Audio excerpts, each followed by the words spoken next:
আসসালামু আলাইকুম রহমতুল্লাহ বরকাত। বাংলাদেশের তরুণদের উদ্দেশ্য করে বলতেছি, আপনাদেরকে শুভেচ্ছা অভিনন্দন। আপনাদের কারণে বাংলাদেশ 1971 সালে একবার স্বাধীন হয়েছে এবং 2024 সালে আগস্টের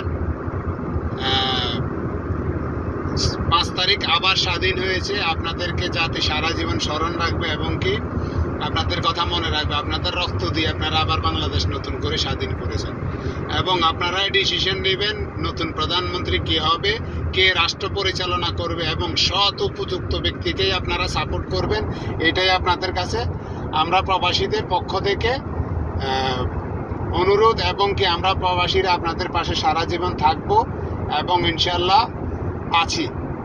আর যে ভাইরা শহীদ হয়েছে তাদের মাগফিরাত কামনা করতেছি এবং সমস্ত বাংলাদেশের মানুষের কাছে আমার আহ্বান, আপনারা নিজেরা একজন সৎ ব্যক্তিকেই ক্ষমতায় বসাবেন, যার দ্বারা বাংলাদেশের সারা বিশ্বর কাছে বাংলাদেশের ভাবমূর্তি এবং ক্ষুণ্ণ না হয় এমন ব্যক্তিকে আপনারা সাপোর্ট করে বসাবেন।